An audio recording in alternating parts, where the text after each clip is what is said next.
Hello, Buttercups. Welcome to our live stream. I'm going to show a little clip here as our intro for today's live stream. If you're here watching, welcome, and please make comments. Good morning, TMA TNC TMA 2NC. So we're going to get started with a little bit of a trailer here. For generations, the Thorns have been a family of tremendous wealth, position, and power. The perfect marriage of Ambassador Robert Thorne and his wife Catherine was fulfilled by the birth of their son, Damien. And then, when the child was 5 years old, something terrible happened.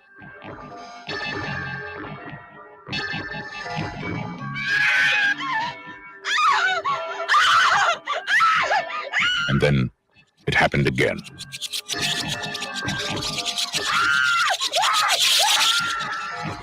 Was it an accident?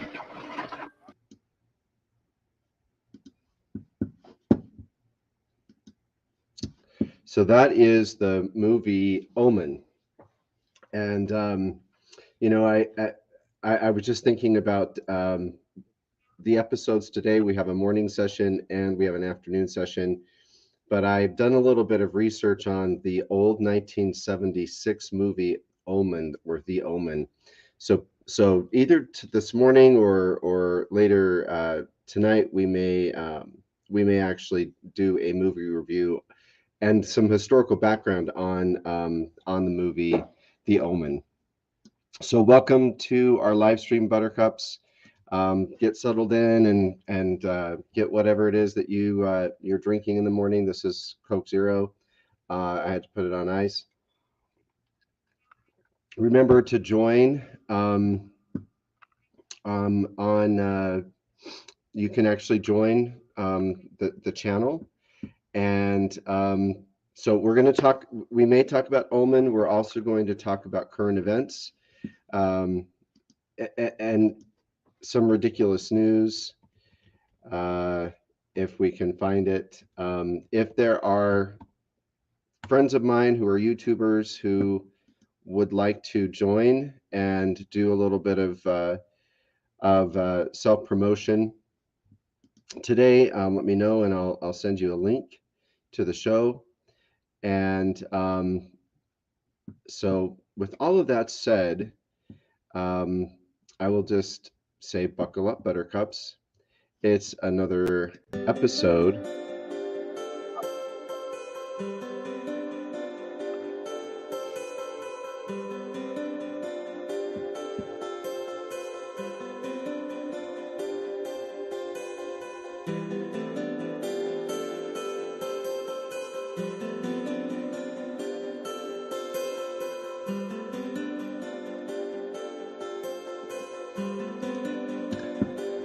So honestly, what I'm trying to do here a little bit with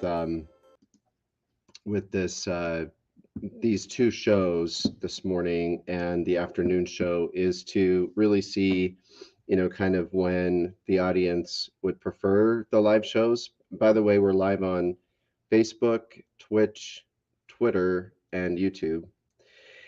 And so I'm trying to kind of figure out what times work for family and friends, particularly for my family. That's probably who I care most about in terms of the audience and who's participating.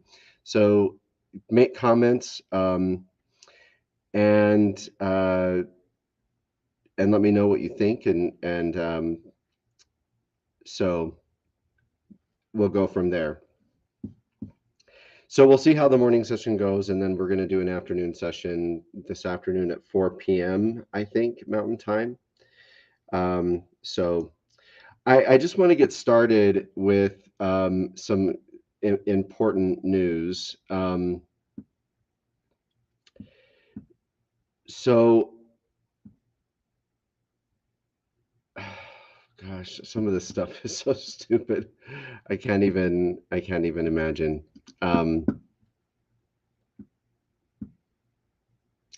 So I'll start with June 9th and today's June 12th, but on June 9th, 2022, two people were rescued after getting trapped in a large tank of chocolate. In a large tank of chocolate in Lancaster County, Pennsylvania. A large tank of chocolate. This really happened Thursday afternoon, so that would have been, I don't know when that was. The two individuals got trapped in the tank at the Mars Wrigley plant in Elizabethtown. When I first saw this article, I thought of Willy Wonka. By the way, Willy Wonka and the Chocolate Factory, the first version of that with Gene Wilder, I think, that movie has a connection to The Omen, which is what I talked about in the intro. We may do a review, a movie review on The Omen. So anyway, Willy Wonka. But that takes us back to Marge Wrigley plant in Elizabethtown, Lancaster County, Pennsylvania. Two people fell into a tank of chocolate. And so they fell into the tank, and then they ended, and I guess they could stand up in it. So they were waist deep in chocolate. They weren't hurt, but they did fall into the chocolate. So that's our first news article. So two people fell into some chocolate. And then more news, more important news. A team of chefs at a festival in Mexico, and I kind of wish I had gone to this Mexico. They cooked a 629 pound hamburger. And a 629 pound. I think that there are humans that weigh 600 pounds. I think that we know some of them, but this is a hamburger that they cooked in Mexico. So the chefs at the second annual International Hamburger Festival in Mazatlan worked together during this event to cook the massive hamburger in about 10 minutes. I don't know how they cooked 629 pounds, so it's basically 630 pounds of hamburger in 10 minutes. Organizers said the burger would be cut into portions and provided to local food charities. So the burger nearly doubled the size of a 343-pound burger created at last year's festival. So they went from 300 pounds to 600 pounds. Organizers said this year's burger set a national record for Mexico, and they are making plans for next year's festival to feature a burger to beat the Guinness World Record of a 2,500 pound hamburger that was set in Germany in 2019. So this is important stuff that we have going on here. And this is news. This is news. So we also have a British man deadlifting 285 pounds with one finger. So a British martial artist broke a decade-old Guinness World Record by deadlifting 285 pounds with a single finger. No. Steve Keeler, 48, used only his middle finger to lift the 6 iron weight discs in Ashford, Kent. No. So I just want you guys to know what's happening here is it's not like he's lifting it like this. I don't know if you can see that. He's not lifting it like this. He's hooking his middle finger and then lifting it. So it's hanging on that middle finger, which, that's pretty strong connecting, joints, but it doesn't mean his finger lifted it. It means that he hung the weight, but then he used his arm to lift that. So anyway, that's important news.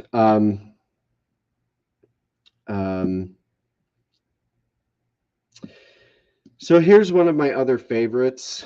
And I'm going to actually share this picture. It's not a favorite of mine.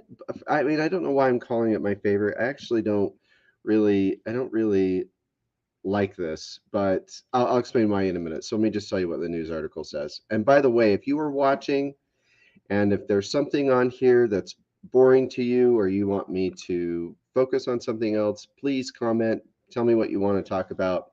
Or if you don't want to comment publicly, you can always text me if you're one of my family members and I will check my phone. But we're going to go back to the news. So in Texas, there is in the city of Amarillo or Amarillo or Amarillo. Okay, I don't know. There's a zoo, and this is what the article says. Officials in a Texas city are asking for the public's help identifying, and I want everybody to participate who are watching right now, make comments. So officials in Texas City are asking for the public's help identifying an unidentified object caught on security cameras outside the city's zoo.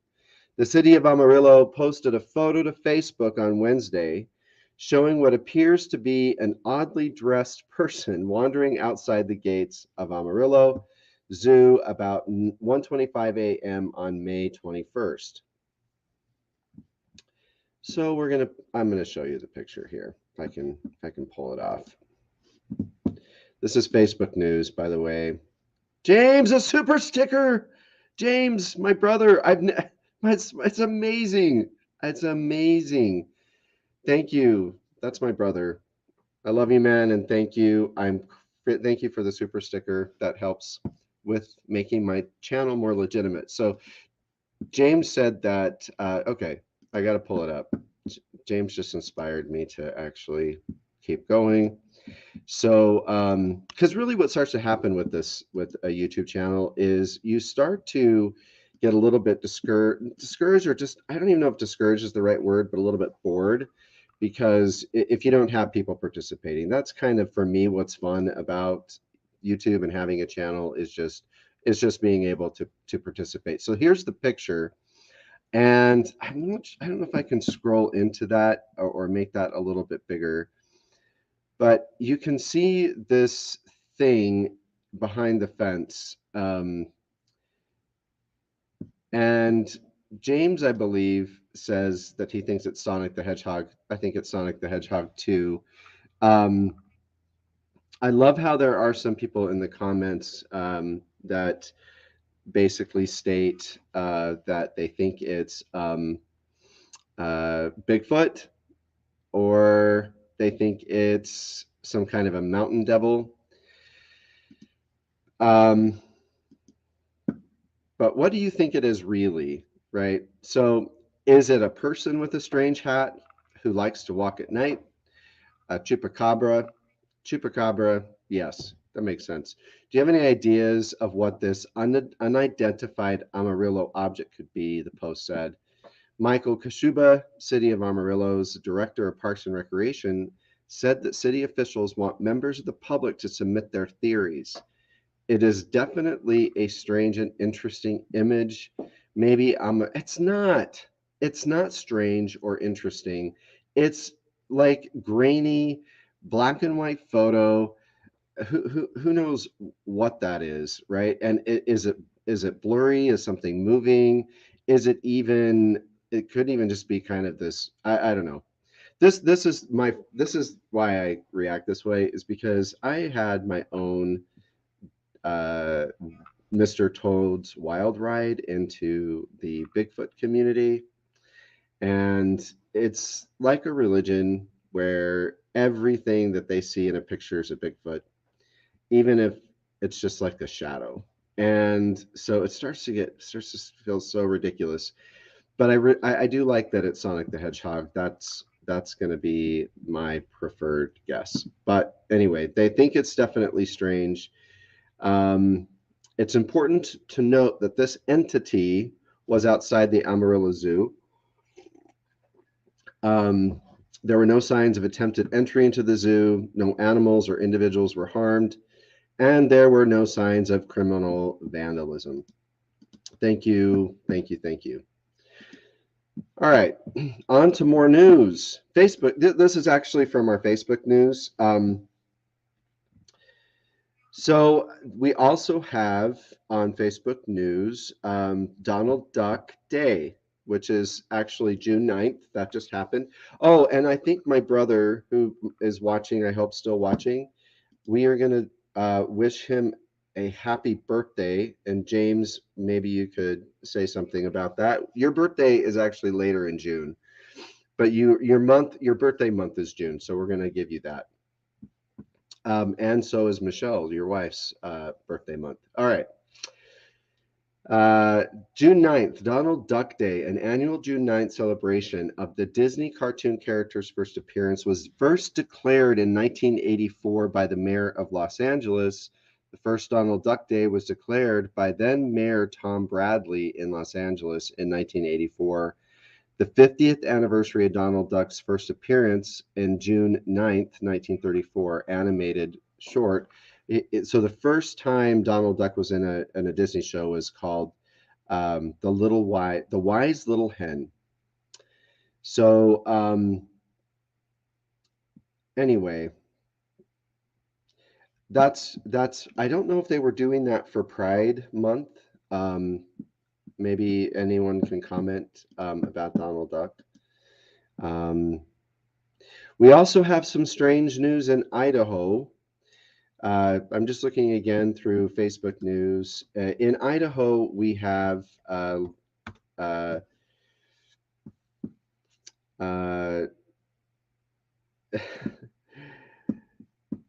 uh, it's just strange, and I don't even know how to begin to where to start. But apparently, and if there are people watching that can make comments to tell us more about what happened, but apparently, a group of men, and I'm trying to find the article. A group of men in like a van were headed to a pride parade, a pride event in Idaho, and they were apprehended and they were arrested because I think that there were some indications online that they were actually headed there to cause violence or to actually kill people. Does anybody make comments about? Let's see the Q and I don't think it was the Q. Was it the QAnon shaman who went there? Um, Thank you, TK, for joining this morning. TK, if there are topics you want us to discuss, that let me know. But uh, so anyway, that was in our news this morning or over the weekend, and I just can't find. I just can't find the article now. So the other thing that I want to share, so we're going to continue to go through the news, is something it's important. Oh, here we go. It was those guys in the U-Haul were dressed like they worked at Best Buy. Um, yeah, these guys were headed to a Pride. The thing about the Pride Month and it's been going on. These Pride parades have been going on for forever, and they support the queer community. James, my brother's has a transgender daughter, Taylor, and as a family, we've really gone through kind of our own journey, all of us at different paces, with understanding the queer community, which range from you know being gay or bisexual or having different gender identity challenges, and these are significant issues that truly impact an individual, their willingness to want to live, and how do we help them not kill themselves, which is, I'm sorry, I shouldn't say that term. I don't want to trigger anyone, but to have suicidal ideation is a better way to say that. So like when you think about what's really happening, with gender identity issues, is that which is different than sexuality, um, is that it's super super important to help them feel like, just to help them know that they're safe to get a job, and I think one of the most important stories that I could tell about, like, Taylor, our family member, who's a a part of the queer community, when Taylor was first telling us about her transgender, uh, that she is transgender. My brother and I had conversations about whether she could work in Utah. We were literally worried that, in fact, I remember specifically thinking there's no way that she could get a job in Utah because she wouldn't be accepted. It wouldn't be safe. They wouldn't want to hire her. Oh, and it's Taylor's birthday today. I'm I'm so glad that we mentioned Taylor. Right, it's Pride Month. It's Taylor's birthday today. Happy birthday, Taylor. James, tell us how old Taylor is. But man, I just want to like highlight how important it is to really understand these issues. And I get it, if you haven't had this happen in your family, and if you haven't had it happen closely to you, then you probably, haven't taken the time to really understand, the toll that it takes on first of all, the individual, obviously, the transgender person, or the gay person. This happened, I think, 15 years ago when Taylor first came forward to us as a family. But so my whole point in, like, a pride parade and having a pride month, it is so important, because it helps to normalize the situation, because otherwise a transgender person, or anyone in the queer community, uh, immediately, it feels very much like they are in the minority, because they are. They're certainly in the minority, and there have been so many, kind of ugly things that have happened over the decades, that have caused uh, problems, right? And including, like, death threats. But it's not even that. It's just like, yes, it's scary to have the death threats, but really just being ostracized from your family. So I'm just going to go back to Taylor and talk about, Taylor, and the fact that we were worried. And I hope, James, it's okay to tell this story. We were worried about Taylor being able to get a job in Utah. So I remember, I think my brother, I think, and Michelle, his wife, I think the parents of Taylor, I think that they had arranged for Taylor to move to San Francisco, because obviously, in our own kind of minds, or in, probably ignorant in our heads, that was going to be a safer and better place. Guess what? Guess what Taylor needed the most? Taylor needed her family.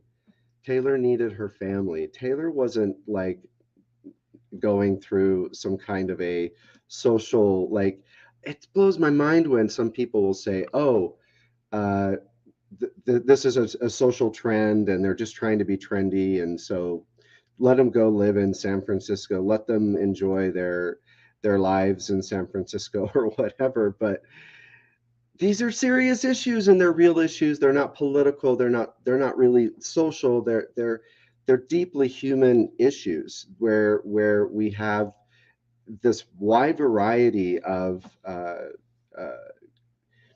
wide variety of variances within the human species. And so regardless of those variances, what humans need in order to really thrive is social, uh, society, and social connection, right? And so, for us to have thought that, Taylor would have a better success in San Francisco away from her family, was obviously stupid. Um, and I hope, again, it's okay for me to tell this story. James, text me if you want me to shut up. I'm going to look at my phone, make sure he's. But my whole point is Taylor needed to be home. Taylor needed to know the people in her life, her cousins, her aunts and uncles, her grandparents, her parents, her brothers and sisters, loved her unconditionally, would accept her even through the transition that she needed to go through. And I want to be clear too, what I learned talking to Taylor, as much as I've tried, if I could or tried to anyway, I probably could have done a better job trying to understand. But what I did learn is that, the internal cognitive dissonance is so severe that really suicide ideation and suicidality really becomes a solution, because there is no other solution that they feel like that they can even go through. Um, they're in such conflict with their biological gender, and so it creates this severe anxiety, and uh, which oftentimes will result in harming themselves, suicidal ideation, etc. So what what a transgender person needs the opportunity, or at least for Taylor, I can just speak for what I understand about Taylor's experience, is, and what I know clinically. Also, I studied this clinically, as well.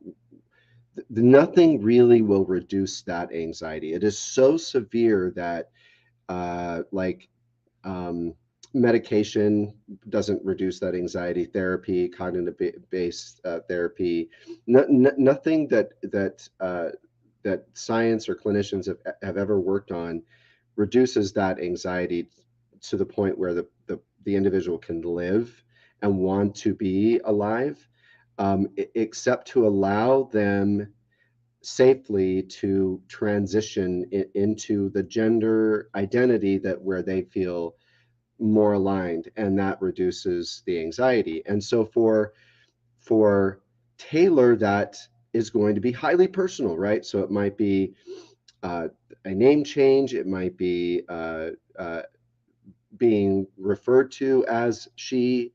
So pronouns begin to help reduce that anxiety, and so on and so forth. So for some transgender individuals, it may not mean a full anatomical, surgical change. It may just be, it's a spectrum of different things that help them, kind of get to this place of equilibrium. And so that's another reason why uh, we ask society, if society wants to engage in helping these families and individuals in the queer community, to support these individuals. So, and it's very, very, very difficult, right? It's a big change, and yet it is worth it, because oftentimes the alternative is that you would lose that family member to death by suicide, and that is not an option. It's not a tenable solution. So happy birthday to Taylor. This is a perfect time to celebrate and say hi. We love you, and happy Pride. Uh, we so having a bunch of guys going to a pride parade, which is very peaceful, and it's not scary to see drag queens. In fact, drag queens are quite entertaining, and uh, but I don't understand. But well, I do understand. But the whole point of trying to have these events is to support the queer community, families like my family who have queer members, uh, who we need to support, and we as families need support. So one of the things that I found is that it was difficult to talk with other people in my life who were very conservative, uh, you know, uh, whether that's friends or in-laws, about this. Because I would hear their comments. I would hear their comments about, trans people or queer people, and so can I safely talk about what I've experienced In my family, no, I really didn't for a very long time, to be really honest. And so this is about supporting the individuals in the queer communities. It's also about supporting their families, because their families, for the most part, I hope their families do want to support them. But sometimes the reason families have a hard time supporting them is because society around the families doesn't make it okay, and makes it difficult. So I'm grateful as a as the uncle and family member to a transgender person, a member of the queer community, that I feel safe being able to be an ally, put up a pride flag for the month of June, put the pride lights on my house, and not feel like that I'm going to get kicked out of my church or ostracized by my, church neighbors because I am, because I'm being trying to support Taylor, and be able to talk about Taylor and not be, judged or ostracized. So that's the whole my whole thing about the guys that were going to Idaho. We also could talk about what's happening in Idaho if we want to. But before we do that, so I have to switch gears because I do have important news. And I feel kind of sad about bringing this news up, but I have to, because I'm not trying to be mean to. Thank you, Liliana, for this comment. Yeah, Taylor. Taylor. I remember when Taylor called me and Liliana. Um, we had a phone call, um, on the speakerphone, and it was about 15 years ago. Taylor was young, just I think not even 18 yet. So this is another thing: is transgender people really do have these conflicts, these gender dysphoric anxieties that are super severe in their teenage years, and so it is a significant issue that happens early in life, and it's life threatening. I would say it's life threatening without proper support and I would say treatment, healthcare. There's specific healthcare needs that transgender people have. But yeah, I remember when Taylor called us, and so that was an interesting experience. It must have been very, very difficult for her. Um,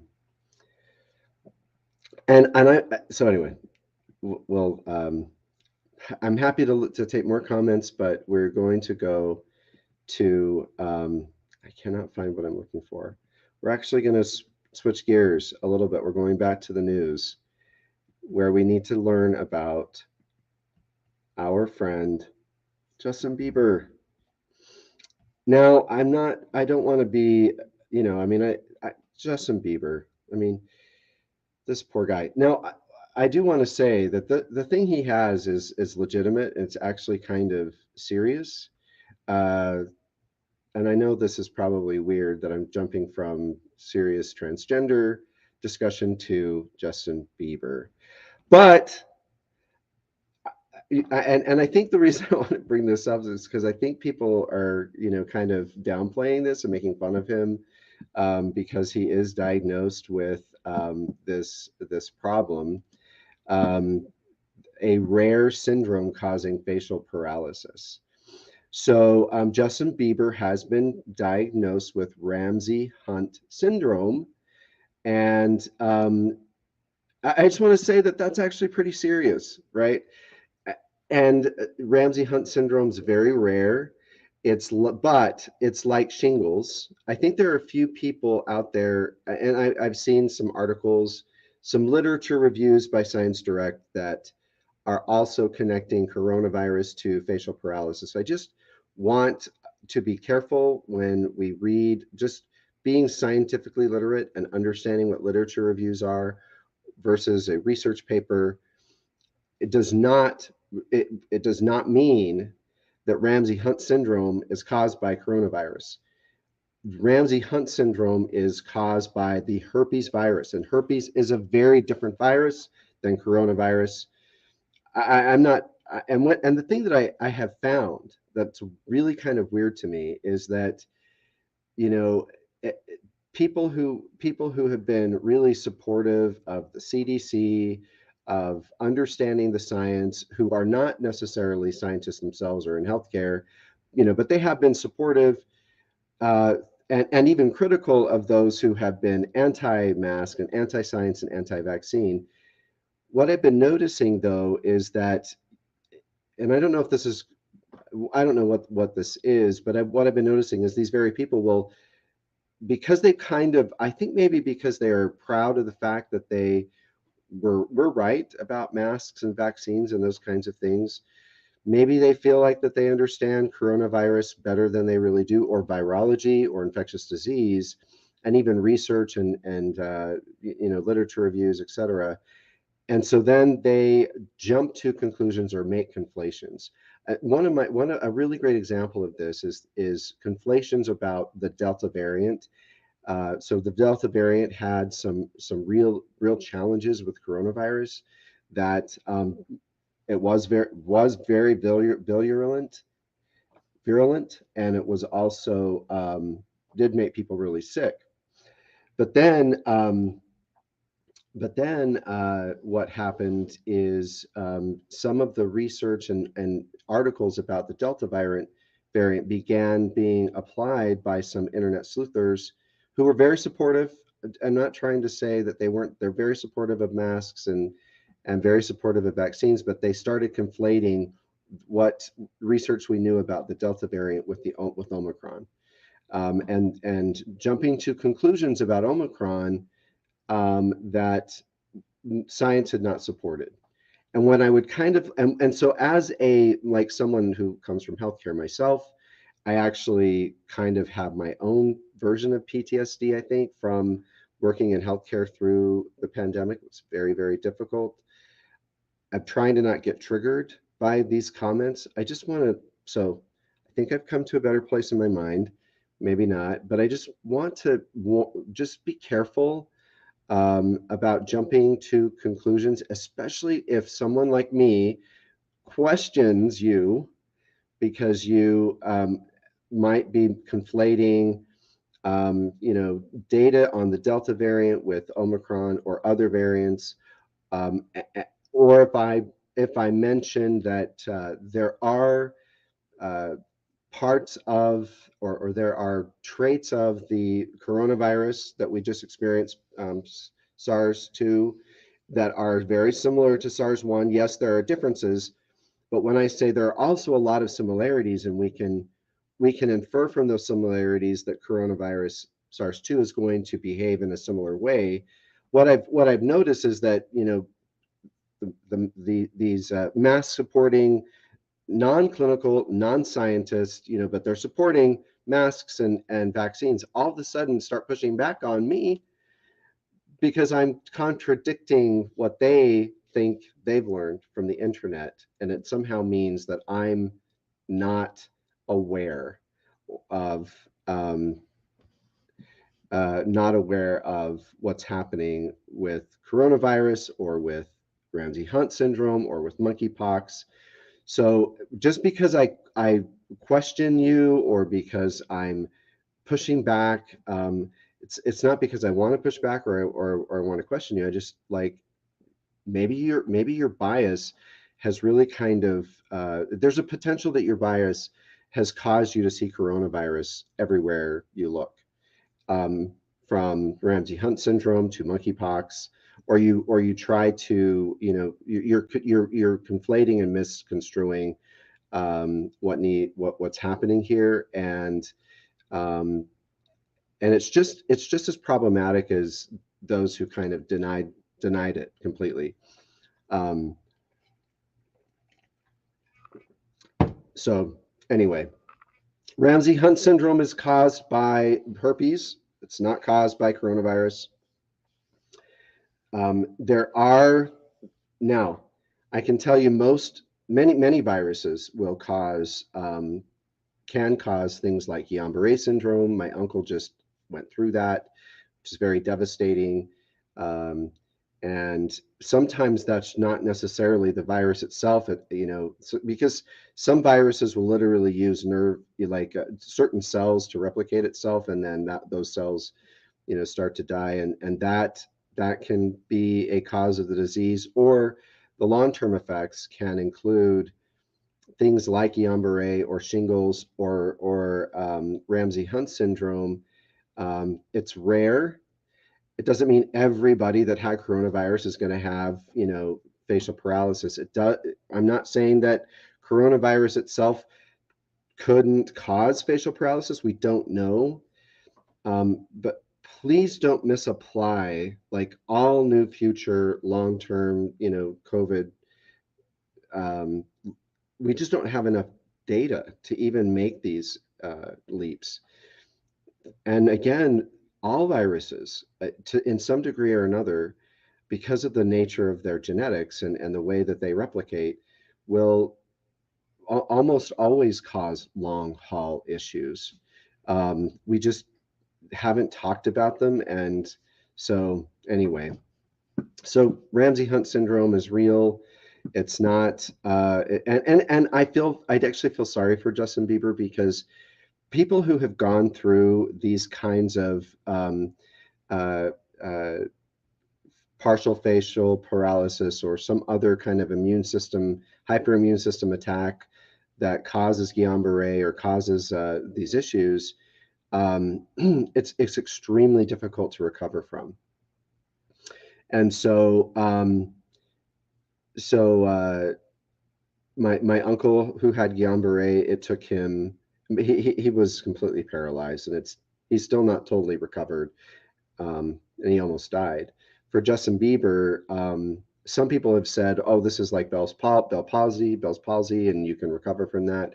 But honestly, Ramsay Hunt syndrome takes longer to recover, and I don't think it's going to be a quick fix for poor Justin.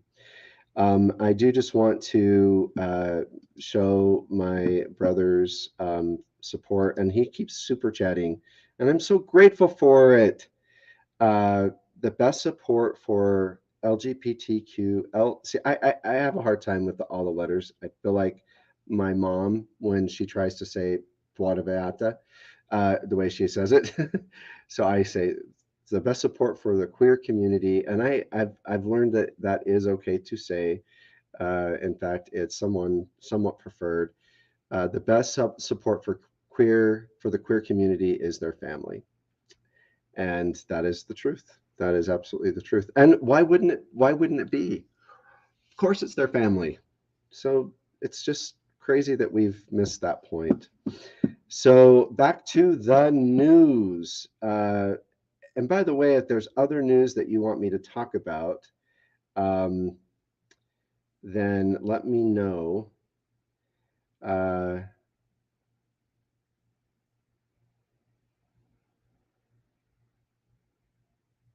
I'm just looking through the news here,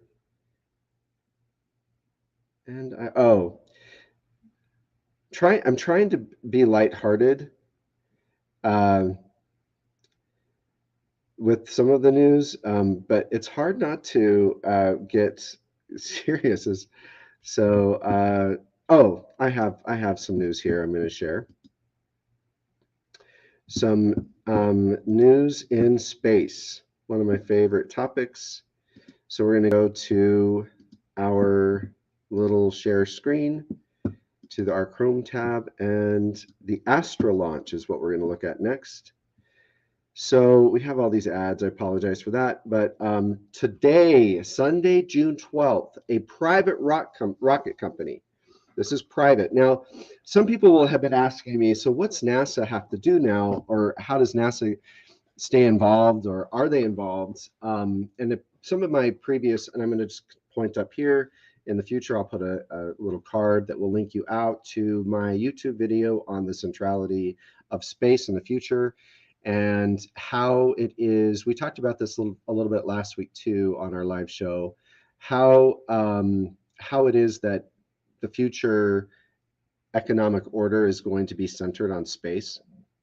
I'm not just making that up either. It's part of the reason that I decided to move over to this industry. But the way that I like to kind of describe NASA's role is similar to the way that the FAA has a role in flight, right? So the FAA is a government entity, and it regulates, and it should regulate the free market for space, or for air flight, for airplanes that are, for what is it, for air, not space, for airplanes that are transporting you from country to country. Uh, the airline industry is regulated by the FAA. So in a way, really, and the other thing too is, it, I know that some people get confused about, they do. People get confused about capitalism, and they think that that capitalism can work completely on its own without government support or intervention or regulatory oversight. The problem with that way of thinking is that capitalism initially does never has the capital in a startup phase to really launch a big program, a big system. So it often takes large investors and government money to create the initial infrastructure, like freeways, roads, or airports, or NASA, for example, with space infrastructure to and building launch bases and that kind of thing, in order to support that infrastructure. So that's a way that I think about. Uh, we haven't talked about the January 6th hearings, but I will. But I want to go back. So on the Astra launch, so where NASA plays a role is more regulatory and infrastructure support, and that will always be important to have NASA from the United States, and also Japan will also play a role in the centrality of space. And again, I talk about this. It's in a past YouTube video. I hypothesize that the two countries that will really support the capitalism of space through private venture will be Japan and the United States, providing regulatory oversight for safety, environmental controls. I don't see Russia and China playing a role at all. They don't have the infrastructure, and they don't have the economy. But back to the news. So where is the news? Okay, so Sunday, June 12th, the private rocket company Astra will launch 2 satellites for NASA. The 2 small CubeSats will be launched using an Astra Rocket 3.3 from Space Launch Complex 46 at Cape Canaveral Space Force Station in Florida. And the launch will be live streamed so you can watch along at home. Below, we've got all the details on the launch and how to watch it. So what to expect from this launch? The mission, called NASA TROPICS-1, will launch 2 satellites for NASA's time-resolved observations of precipitation structure and storm intensity with a constellation of small sats. TROPICS project. This constellation will eventually consist of 6 satellites working together to monitor storm events, with 2 satellites launching today and the remaining 4 being launched in 2 separate launches later this summer. The TROPICS project will observe the Earth from space to gather information on how storm events start and develop. TROPICS will study tropical cyclones like hurricanes, some of the most powerful and destructive weather events on Earth, by measuring storm characteristics with a sensor about the size of a coffee cup. These CubeSat satellites are really small. And I'm going to talk about what that means here in a minute. The miniaturized microwave radiometer detects the thermal radiation naturally emitted by the oxygen and water vapor in the air. TROPICS has the potential to provide near hourly observation of a storm's precipitation, temperature, and humidity. This data can help scientists increase understanding of the processes driving rapid change in storm structure and intensity, which will improve weather forecasting. So how do you watch this? I encourage everybody to watch it if you want. It's fun. Oh, maybe we've missed it. That Astra and NASA will live stream the launch, which is set for 12 p.m. Eastern time, which is 10 p.m. So in 10 minutes, maybe we should, okay, well, maybe we should watch it.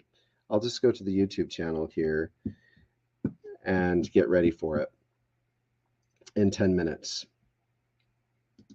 if we want to watch it. So this is really interesting. We just found it.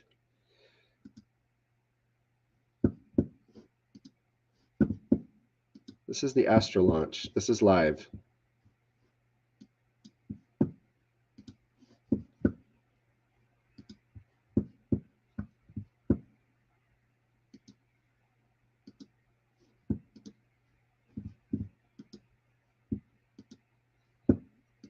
Then, which is the far left side of the diagram, you see the first stage engine bay. And so on the engine bay, there are 5 electric pump fed first stage engines. Each one provides around 6,500 pounds of thrust. So as I said earlier, for a total of 32,500 pounds to lift the rocket. Can you all and hear surrounding that? the engine bay is some thermal protection, NASA? mostly just to protect the engine controllers and NASA onboard website? computers from the high heat environment So during launch. we'll Moving watch towards the launch forward as soon end, you as see the it's, large cylindrical section there, as which is soon the as it's first stage available. So I'm propellant just going to mute it. storage. And so But that we'll is a continue fully to welded watch it while we structure talk that's about some fabricated more here news. in-house in Alameda. All those sheet metal components arrive as rolled sheets of aluminum, and our first stage production How do I technicians mute perform this? a longitudinal friction stir weld up each I don't seam even know before how to- sequentially joining each one together via circumferential TIG welding La, la, la, operations. la, la, And that is how it forms the la, fuel la, and la. liquid oxygen tank. And you can actually see right there. Okay. So we're going to watch this. We're watching it now, but I'm muting it. I don't know. Are we? So I'm just going to check in. I'm getting a little bit of weird latency. Is everybody hearing me okay? And just give me a thumbs up in the comments, or if things are looking laggy. So I just want to say about space and the centrality of space, like I've talked about before. So this rocket we're watching right now is going to launch 2 satellites to be part of a constellation of satellites. There will be 6, and that these small cube satellites will form a kind of they'll link together to form a larger satellite. Thanks, James, for they'll form a larger satellite system to monitor weather, right? So one of the things that to recognize and to kind of help you understand why space will be the centerpiece for the future economic world order. And it's because it really started with these CubeSats. We now have, due to the how inexpensive it is and how easy it is to get these CubeSats up into space, there is and will continue to be a full net of these CubeSats constantly around near Earth orbit, and there will be thousands. And it's hard to comprehend because we don't really understand how large of a space that is, and it might sound like it's a lot of crowding of Starlight, satellites linking together, Starlink satellites linking together, but there's plenty of space for that. But what that means is we now have this huge infrastructure, a communication infrastructure. Let's see, we got about 5 minutes on that launch. A communication infrastructure that needs to be that is now key to every area of our economy, from weather systems to communication to security. One of the reasons that the United States knew very early that Russia was attacking Ukraine and began broadcasting it to all of the world, and many countries in Europe were like, including Germany, were like, no, that's not going to happen, and including also Putin himself, like, oh, of course, we're not attacking, we're just doing military exercises. But we knew, and the reason we knew is due to this CubeSat infrastructure in space. So just going back to the United States, the role the United States plays in the World Trade Organization, the role that the United States has played for decades in the World Economic Order is securing trade routes, securing economic systems across the globe. And that was an agreement. I just want to say, when people or other countries criticize the United States and their huge military, I would argue we all agreed to that. Maybe we didn't think we did. Maybe we didn't know about it. Probably didn't. But that really was kind of the agreement the world agreed to, is that at least the Allied forces post World War II all agreed that the United States would be the provide the security for the economic trade routes through military infrastructure. So because the World Trade Organization and the World Economic Order became globalized, it required security, and the United States provided that security across all of the oceans, which is really where we saw huge amounts of trade happening, both air and sea. So how did the United States protect air and sea? By building aircraft carriers. The United States has the most aircraft carriers. They are massive, powerful war machines that secure every trade and shipping lane in air and sea across the globe. We have them everywhere. We're the only military in the world that can deploy armed forces immediately and instantaneously in every part of the world. And that's important. My whole point in saying that is because that's still true post-pandemic, in the post-pandemic world. The United States will still provide security as agreed by allied nations, which really pretty much I think are going to be in the new economic order: Canada, Mexico, United States, Australia, Japan, and Singapore. And as such, the United States is taking the responsibility to secure space. And that the minute the United States needs to secure or is securing an infrastructure, that infrastructure is extremely important to the world economy. And that's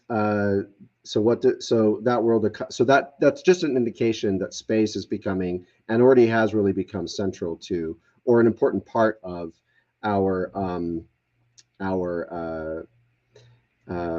World Economic Order.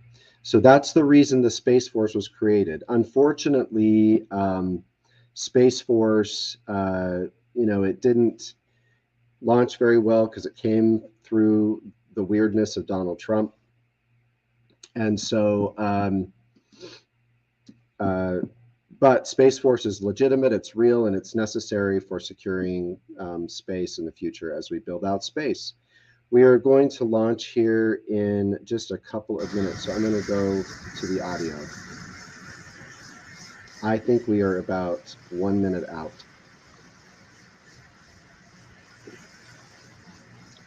And by the way, I will put chapters in these live streams so that if you want to come back later and just see clips, I'll do that so that you can just skip to, like, this launch, for example.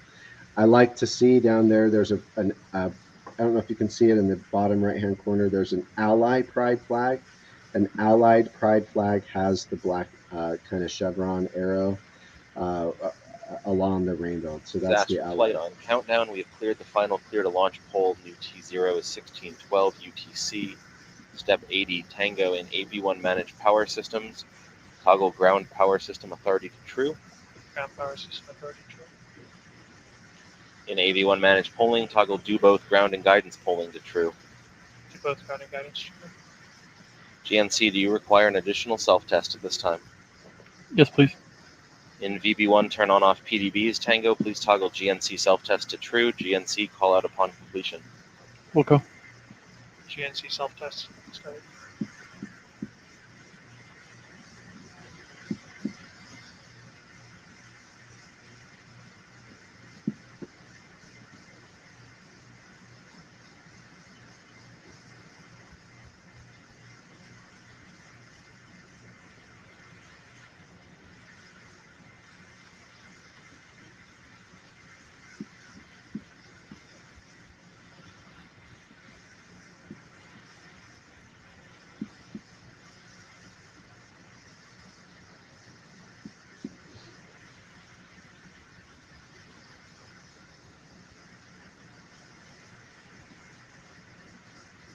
GNC self-test passed.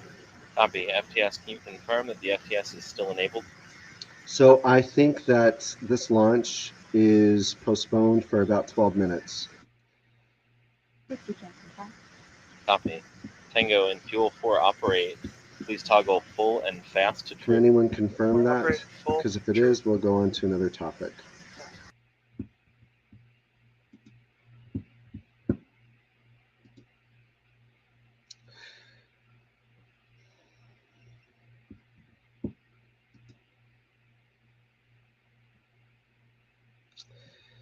So we'll go on to, have you already talked about the January 6th hearings? No, we hadn't. And regardless of your, I think that where I'll start with this is anyone that's watching right now that, oh wait, do I have any guests? Let's see. I forgot to invite and allow people to join if they wanted to. I do have some special guests that might join us. But so with January 6th, I think the thing, you'll get a cup of coffee. Oh, James, you're going to get a cup of coffee while you wait for the lunch. So with January 6th, I have a few people in my life who are pretty smart people, but when this happened, when rioters stormed the Capitol, I hear them say, "Oh, that was Antifa." So let me just tell you a little bit what that means. That means that conservative Republicans or conservatives, period, would not accept that there were rioters that were trying to stop the electoral count or the certification process by Congress, by law, with Vice President Pence, and that it was somehow, that just couldn't be our party, or couldn't be conservatives, it couldn't be Trump supporters, so they make up something else, like it's Antifa pretending to be Trump supporters. The reason I'm starting out with Antifa and this kind of narrative is partly because I heard it by friends and family. And so from an evidentiary perspective, what's really amazing about the January 6th committee hearings is that they have investigated exactly who was there for the January 6th hearings, and the people that were there were the Proud Boys and the Oath Keepers, really, who intended to use force to stop the certification of the election. So what that means is that the leader of the Proud Boys, I forget his name, maybe it can be chatted here, let me know, is the leader of the Proud Boys, even before the January 6th committee hearings, admitted that it was him and the Proud Boys and the Oath Keepers. The leader of the Oath Keepers and the leader of the Proud Boys met beforehand, and they did not want Antifa to get credit for it, and Antifa never did try to take credit for it. It was really conservative Republican Trump supporters who couldn't fathom that it was, Trump supporters who were there. But it was the Proud Boys. It was not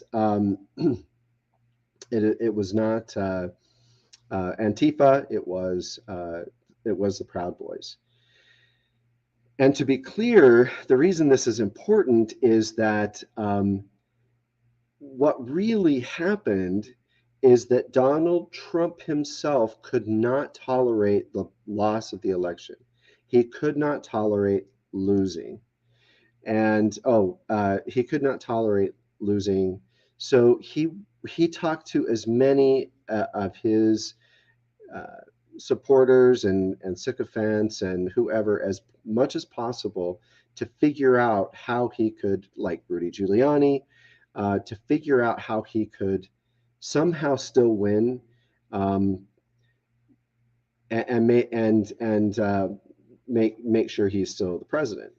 So that started out with legal efforts. There were 60 different, and this is legal to do. You can contest an election.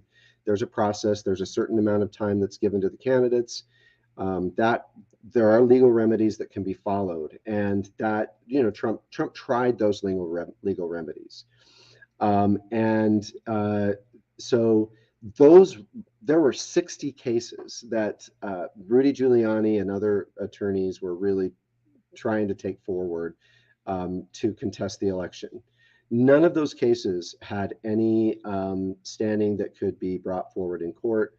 I've heard some people that are in my family say, "Oh," or friends of mine who will say, "Oh, well, it's because the judges wouldn't listen to the evidence." Let me just clarify for you, if you think that, the attorneys that were taking these cases forward had no evidence.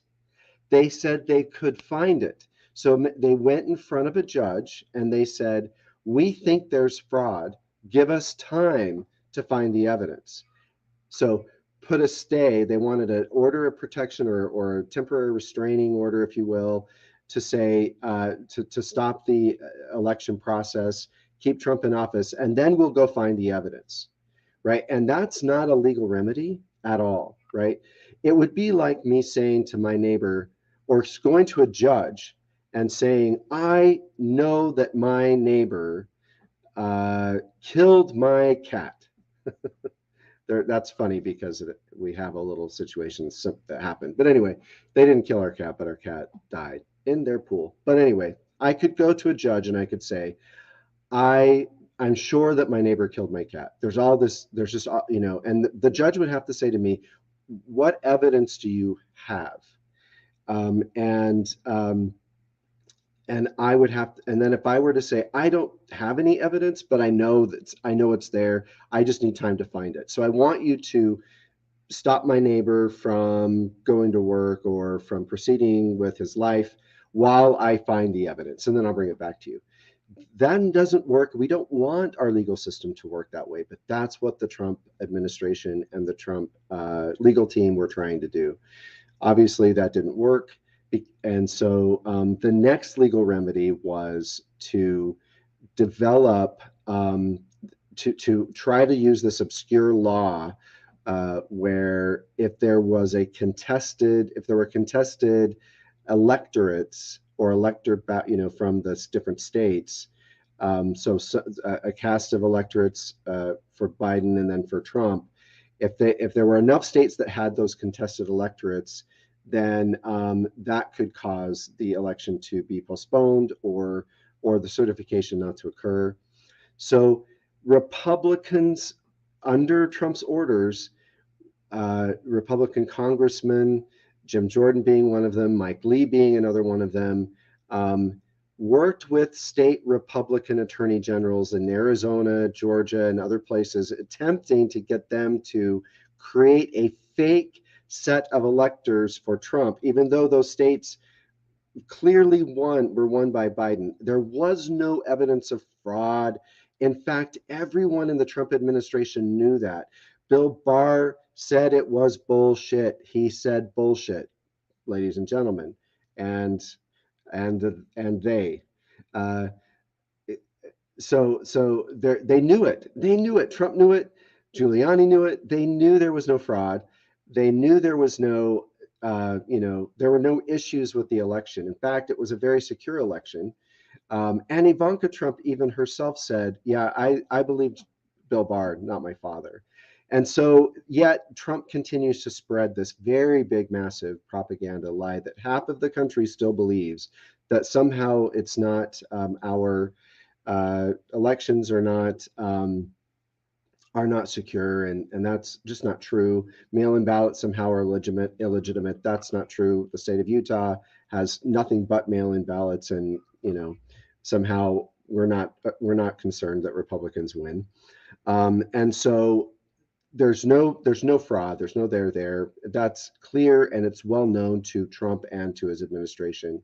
And yet they continued through this idea that they could get Republican attorney generals in states like Arizona and others to compile a fake set of electors for Trump that would cause a contested issue, like if two sets of electors are sent to Congress that day on January 6th, the vice president could then say it's not legitimate, or we have too many contested states, so we have like a tie, I think is what their theory was. So we need to send it over to Congress, and Congress will make the decision about who the president is.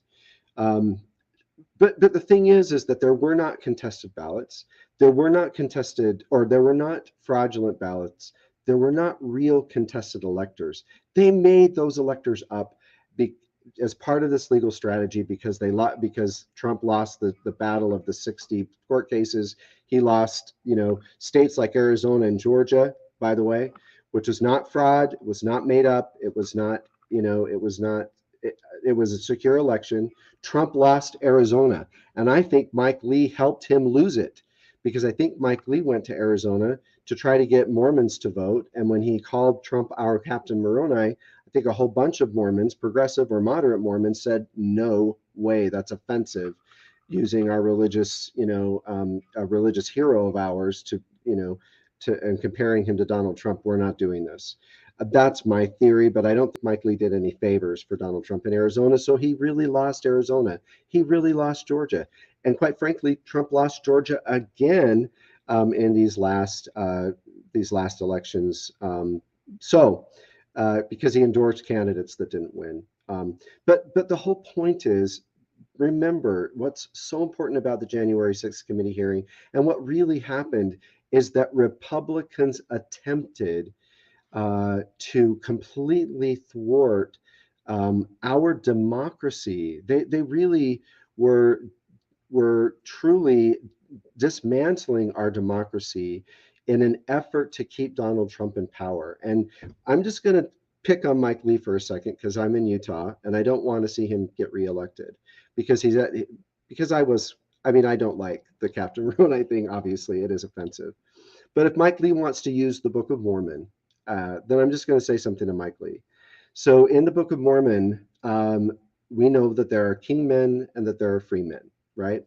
And we know that, King Benjamin wanted to make sure that we didn't have kings anymore, because, when you make a king, then eventually a corrupt person will get in, or that king could become corrupt himself. So we really need to have an electoral process, right? So there's king men and there's free men. And so when you decide,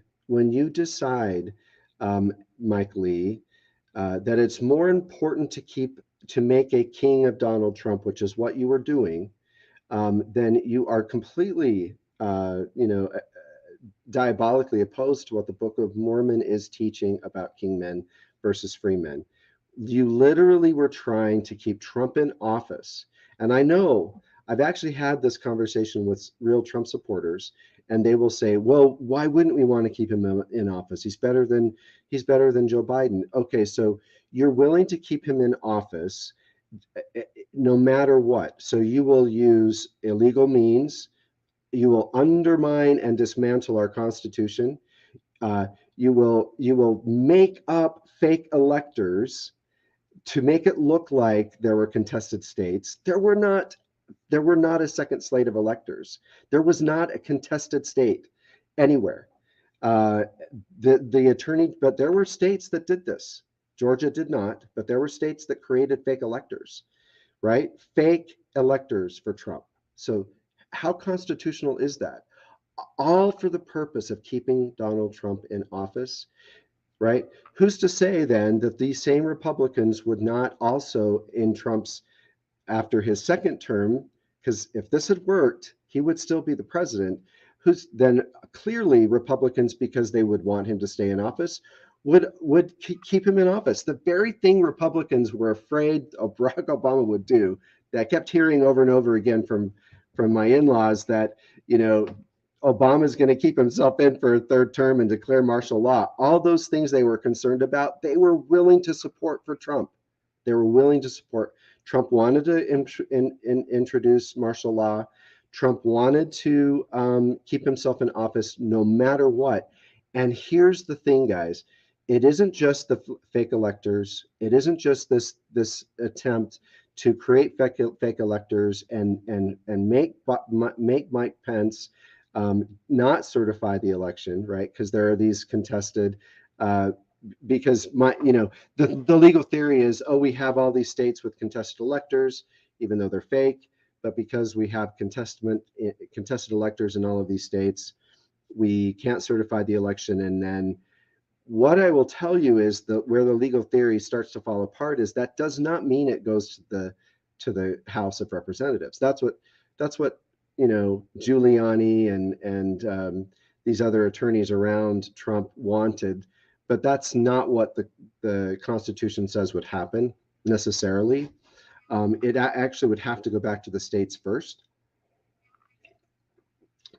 But they had hoped that Mike Pence would say, can't certify. We have a whole bunch of contested electors, even though they're fake. Mike Pence, thankfully, he didn't do that. He understood that would have been illegal. But here's the thing.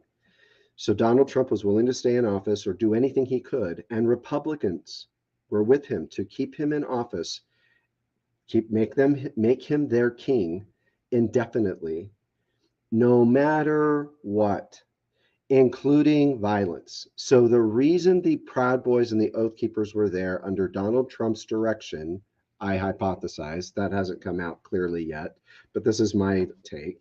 Obviously, I have my thoughts about this, but the Proud Boys and the Oath Keepers were there under Donald Trump's direction to ensure that Mike Pence did the job they expected him to do, which was to not certify, because the fake electors would have been there from these states. And part of the reason it wouldn't work is because Georgia didn't do it, and I think a couple other states didn't do it. So there wouldn't have been enough states anyway, because there were some ethical states ethical Republicans that didn't follow through with the fake electors. So it wouldn't have worked anyway. But Mike Pence knew that if he tried to do it, it would have been found to be illegal and he would be in legal jeopardy. So he didn't do it. So what was the next result? What was the next step? The next step is political violence. So get your minds around this. Republican Party has become the party of king-making. Republican Party is the party of kingmen. They want to keep their king in power indefinitely. They want to keep their king in power indefinitely. I don't know how else to say it, because they were willing to usurp the Constitution, uncouple it, de-thread it, pull it apart, destroy it. They're willing to lie, create fake electors, and force Mike Pence to do something he knew was illegal. And then, when nothing else works, get your guns and fight. Start a civil war. Get your guns and go in and kill Mike Pence. They were determined to kill him if he didn't follow through with what Donald Trump wanted him to do. I'm telling you guys, that's what's happening. So all you Republicans and or Mike Lee, if I'm talking to you, you are a kingmaker. You are one of the kingmen right out of the Book of Mormon. You are not a free man. You are a kingman. You wanted Trump to remain president regardless of whether it was legitimate. You wanted to undermine and really destroy the Constitution just to keep that man in power, which quite frankly is for you to keep yourself in power. And so that tells me that what Republicans really want is the same guy, their guy, at the helm of the executive branch in the most powerful position in the world indefinitely. They want someone like Putin. They want a Putin to lead their country until he dies, right? And then who would they bring on next? I think it might be, maybe they would want to put in a Trump son, like Donald Trump Jr., but that's still a king. That's still a monarchy. We see that that's not what the Book of Mormon teaches, Mike Lee. I don't think Captain Moroni would have approved of your scheme. And so that's what's happening with the January 6th committee. I have some comments. Liliana Stone said all of the citizens who went to the Capitol that day went there because they believed Trump called them there. they believe he asked them to fight for him. And he did say we have to use, I mean, in different tweets, he said we need to use our Second Amendment rights. So again, these are people who believe that the Second Amendment gives them the right to overthrow a corrupt government. Little the thing about it is that the corruption's happening within the Republican Party. Like we have never seen this kind of corruption in the Democratic Party. It's really, really hard for me. Um, uh, it's really, really hard for me to hear when um, independent voters who say, well, yeah, it's both sides. This is not both sides. You show me in history when, at least in our living history, anyone of our buttercups are to show me in our uh, history that we've been alive where Democrats have done something so diabolically opposed and so blatantly opposed to our Constitution. Show me, right? Don't tell me, well, Stacey Abrams refused to concede in an election. Well, maybe she refused to concede, but she didn't attempt to completely get rid of everyone's votes to make herself win. I want to say one other thing. What this also would have meant is that not one of our votes would have mattered, even the Trump voters. So the other thing you have to understand that they were planning to do is they were planning to also use military force to seize voting machines in the states that were contested or that they thought should be contested. So that means voters who voted for Trump. So it means none of us would be voting anymore. None of us, our votes, we might think it matters. It'd be like Russia, right? Where we go vote and we think our vote matters, but it really wouldn't. And that's what Trump was really designing was a complete undermining. Oh, did we miss the launch? Oh, we got to go to the launch.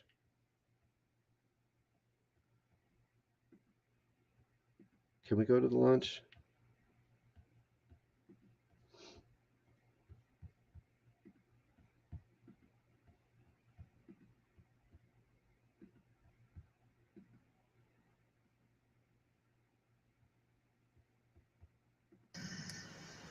We do have a quick question here from Dag who asks, when does the launch window close? Today's launch window extends until 2 p.m. Eastern Time or 1800 UTC. So we're still pretty early in the launch window and hoping for a quick recycle at a new T0 here shortly. So it looks like a hold is underway to complete the final launch condition.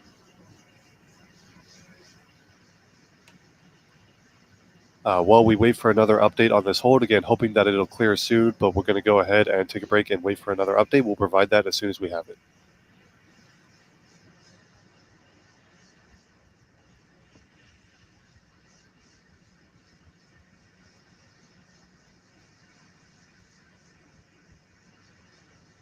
Okay, I hope that this hold ends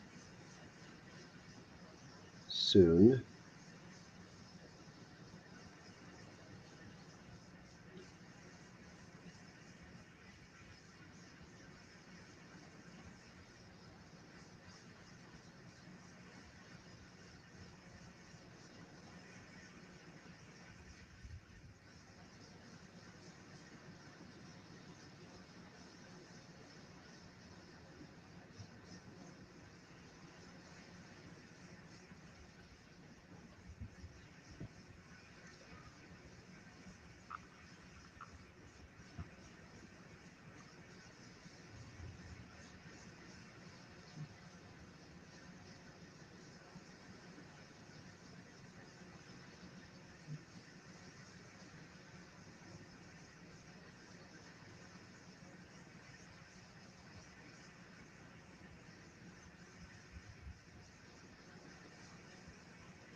Well, I don't know what they're holding. I mean, they're 30 seconds away and they're holding on the launch. So while that's happening, the leader of the Proud Boys, that I just want to go back to that name really quickly, who is Enrique Tarrio. So Enrique was the leader of the Proud Boys who took credit for and was very proud of the fact that they were the ones who stormed the Capitol. And so it wasn't Antifa. In fact, the Proud Boys and the Oath Keepers were not happy that Republicans were saying it was Antifa. They were proud that it was the Proud Boys. Um,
okay.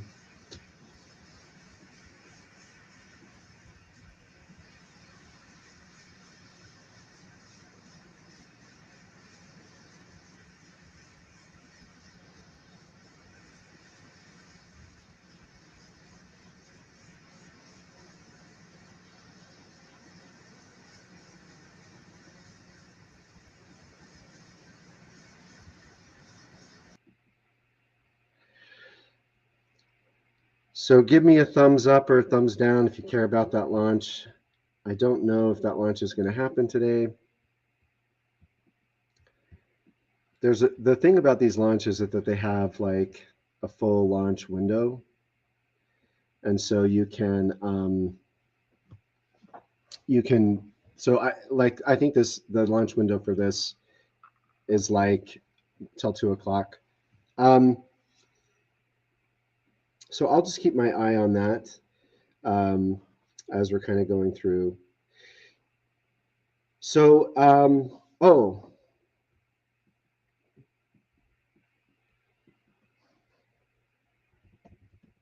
I'm also going to finish up the news.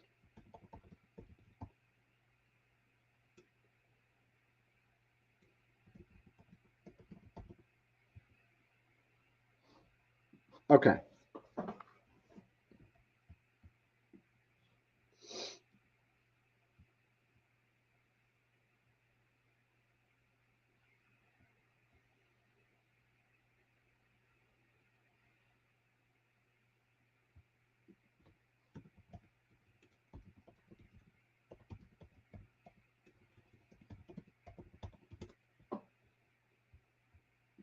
Okay. So here's my other news that I think's really fun, and I hope that you are going to enjoy this yourself. So, would you like to work in Antarctica? So, the world's most remote post office is hiring, and penguin counting is required. So this is actually an old article. It's from April from the Washington Post, but I think this position is still available if you want to apply for it. So uh, this position is based in Antarctica, and running water's not included. Hundreds of people around the world are applying for a coveted job to run the world's most remote post office. Now, I don't get this. I don't know. Like, why is there a post office like in the middle of like in the hardest place to get to in Antarctica? Like, are we not able to like send emails to Antarctica? Why? Maybe I don't know why there's a post office there. So the position is based in Antarctica, and one of the key specifications is the ability to count penguins. Now, I want to just say this. I picture myself getting this job, being in the post office, and then going outside to count penguins. They all look alike, aren't they? Aren't they all alike? So all I'm saying is, I think I would get confused and count the same penguin twice. So you have to count penguins. So 4 candidates will be chosen. The other thing too is, imagine just these 4 people working together. 4 candidates will be chosen to fill the 5-month role at Port Lockroy, affectionately dubbed the Penguin Post Office. The nearly 80-year-old British-owned building is on Godier Island, which is about the size of a football field and is populated by hundreds of penguins.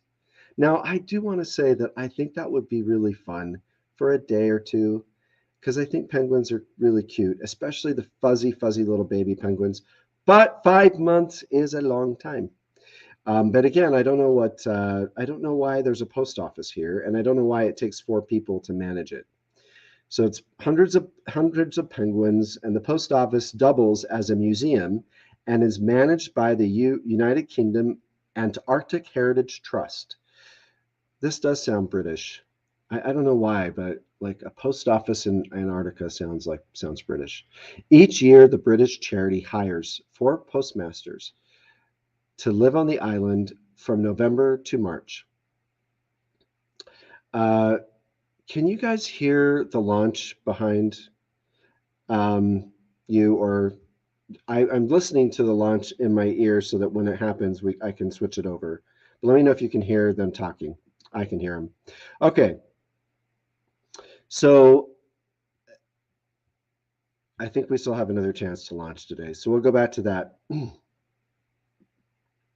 Thank you for joining, Stefan.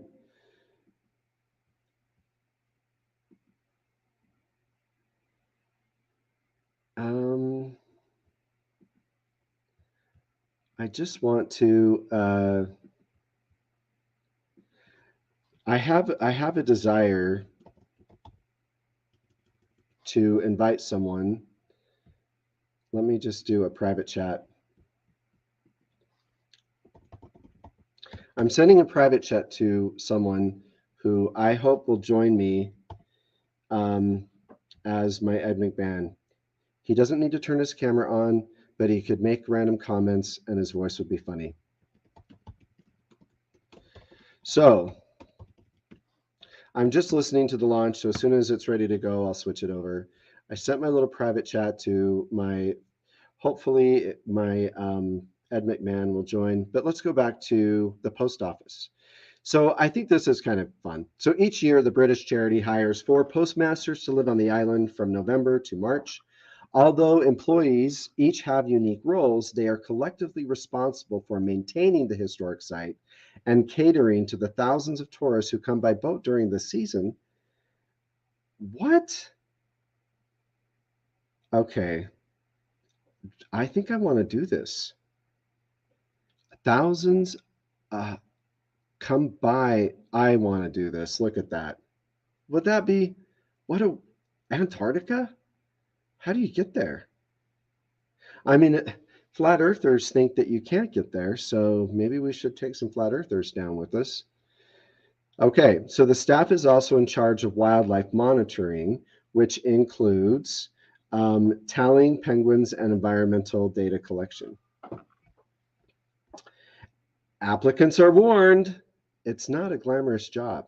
Employees must live without running water, internet, running water. So what? How do you 5 months without running water?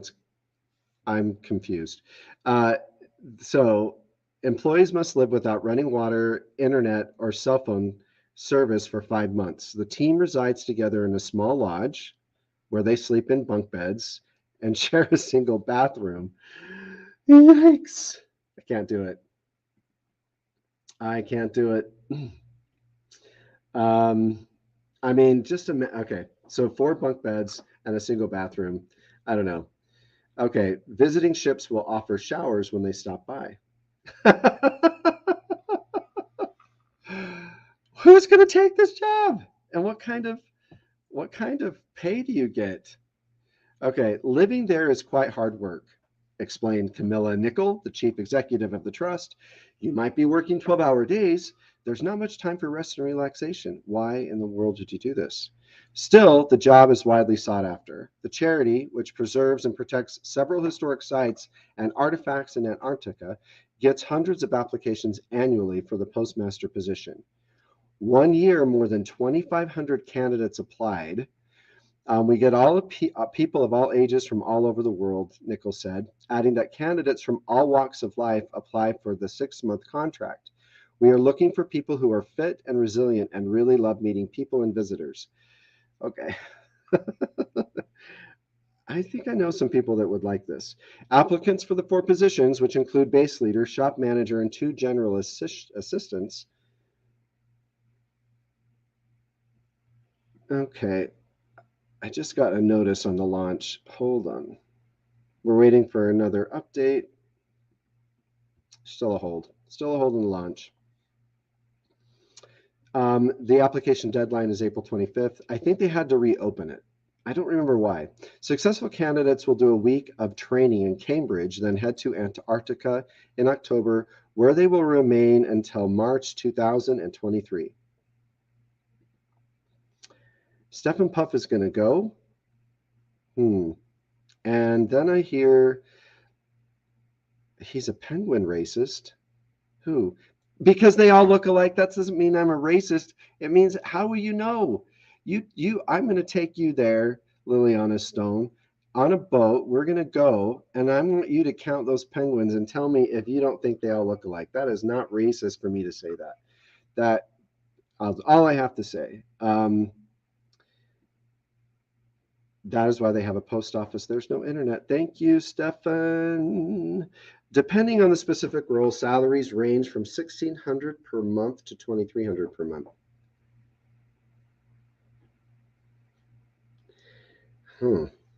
That's not much money, right? Each contract spans 6 months, which includes 1 month of training before the Antarctic excursion. Given the coronavirus pandemic, the site has been closed off to visitors for the past 2 years, so there's a real return to Antarctica this season, and we're very excited about that. Applicants are often drawn to Port Lockroy, both for its history and its significance to science.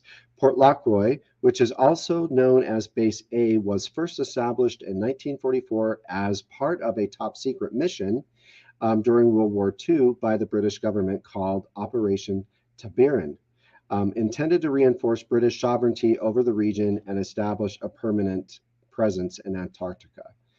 By the way, I do want to say, for those who are watching, this afternoon session at 4 p.m., I will be doing a movie review on the 1976 movie series, The Omen. And it's interesting. And it's not going to be that scary, even though it's a scary movie. It was the scariest movie.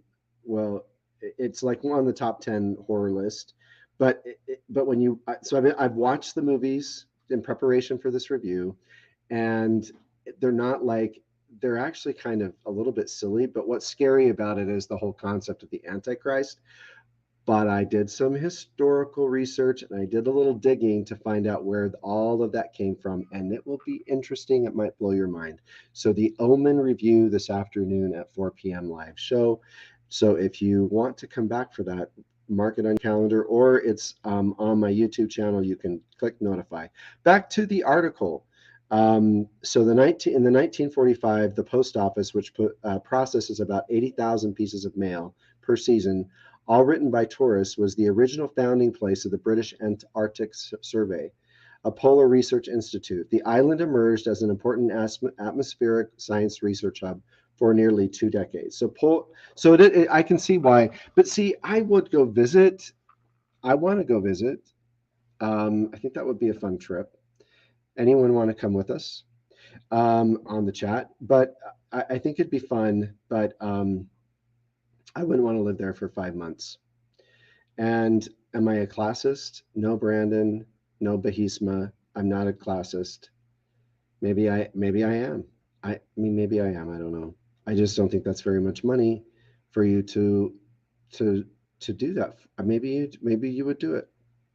Bahisma. maybe you would do it. Behemoth, this is why I need you to be in the. We need to hear your voice. I sent you an invite. I don't know why you won't do it. You little stinker.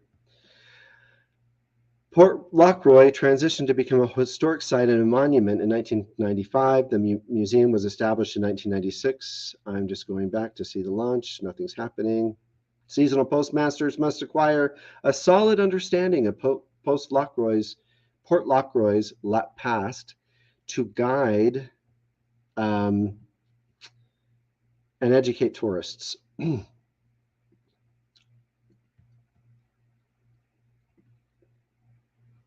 Living takes a bit. Oh, and by the way, you don't have to have your camera on to be my co-host and just make comments. We just saying. Not only do staff haul boxes, buckets, and cherry cans through the snow or over slippery rocks most days, but they are also responsible for keeping the site clean, which includes spending a lot of time brushing penguin poop off rocks. What? What? Okay. I don't know. A lot of time brushing penguin poop off rocks. Look, he's brushing penguin poop right there. Boy, it must. How cold is it there? Dorman originally applied for the 2017-16 season. After friends and family read about the position online and encouraged her to apply. At the time, she was guiding dog sledding expeditions in Canada. The 5-month position at Port Lockroy intrigued her for several reasons. Mainly, she was excited by the rare opportunity to spend a sustained period in a wildlife area and to embrace a slower, less hectic. Oh, I've had too much Coke Zero. A less hectic way of living. Plus, as someone who studied science for numerous years, Dorman was eager to immerse herself in Port Lockroy's scientific history. She was stunned and delighted to have been selected for the position. And so she went there. There she is. And I don't know who the guy is. Oh, Lucy Dorman and her team member, Kit Adams. So Kit's the guy there. The most important thing is to pick people who will get along. Yes, because you're living in a little room in bunk beds, sharing a bathroom with no running water. Who said that they have to boil snow? You've got to get along because you can't get away from each other. We're on a team on an island. Upon arriving on the island, they quickly realize that it's not all snow and penguins. There's a lot of hard work. Even though the job can be challenging at times, there's a sense of real community. Look at this place. Look at the penguins. They are cute. She says she's considered tracking the penguin presence on the island as a job perk. Most people are probably not so aware how smelly they are, like cats, I think. You just get used to it. You give way to the penguins. It's a privilege. If they smell like cats, like cat pee, I'm not doing it. As part of a long-term study on the breed, I'm not going to visit either. A part of the long-term study on breeding cycles of penguins that live on the island. I'm getting kind of bored of this, and the launch isn't happening. So that's that. All right. Any more comments on the penguin news article? So that's the news. That's the news. So to summarize today's show, we talked about lots of different things. First of all, a shout out to Taylor. It is her birthday today. So happy birthday to Taylor Stone. We talked about Pride Month and how we are allies. And I really appreciate my family being here. On both sides of my family, my wife's side and my side, all joining in to say Happy Pride Month. And also, we talked about The Omen and how I'm going to do a movie review on that later today. And we also talked about penguins. We talked about different news sources, and we're waiting for the Astra launch. We also talked about the January 6th committee. I hope people are watching that, and I really hope that you can set aside your political biases or whatever's turning you off about politics to really understand what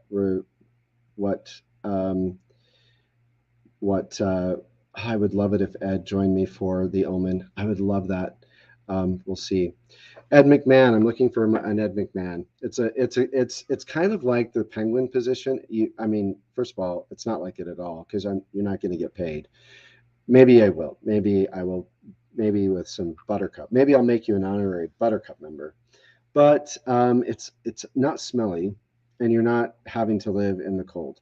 But we also talked about the January 6th committee. Please, please, please set aside your biases, set aside your politics, and understand what was really happening. And I don't want to say it was all Republicans, because there were Republicans who were not going to go along with this complete insurrection and coup, like completely undermining and destroying our Constitution. We had Republicans like Mitt Romney and Adam Kissinger, I think, and Liz Cheney and others who will not, will not go for the, kind of the fake elector idea. And so I don't mean to just categorize all Republicans or conservatives there, but I just want people to really understand what happened so that they are not blinded by their own politics or by propaganda, which seems to be happening a lot, where there's this huge propaganda machine making it hard for people to understand reality. So I think that is all that I have. I'm actually getting a little bit parched. I don't have enough drink down here or in my little YouTube studio. I also need to run to the restroom. So I think we're going to get ready for the live show this afternoon. I don't know when the rocket launch is going to happen, but the launch window lasts until 2 p.m., which I think we would still miss it because that's, I'm not going to be here doing a show, I don't think. But if you want to watch it, I will just share a link where you can go and watch the launch. So as we get ready to finish up, let me know in the comments if there's anything else anyone would like to share. So I'm also going to put in the afternoon show. Maybe I'll change the little icon so you know it's about the Omen.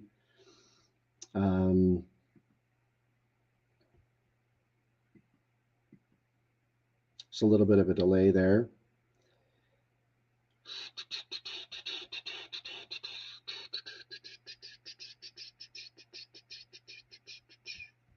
Where do I find the later this afternoon session? For those that want to join this session,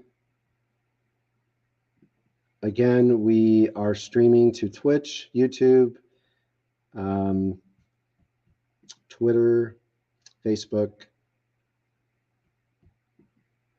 TikTok. So if you would like to join this afternoon for the afternoon show, review of the Omen series, and if there's other topics, if you're thinking about this throughout the day today and you want to join the 4 o'clock show, and there's something else you want me to talk about, I'm happy to do that. So here is the link to this afternoon show. Remember to join. I also want to thank all those who did super chats. I think the only one that did a super chat and a super sticker was my brother James. So thank you, James. I love you. I love you, all of you. And anything else? Any last comments? I don't see any last comments. Let's just check. So let's kind of finish up. Remember that we are going to be live later today. Peace out, Buttercups. See you this afternoon.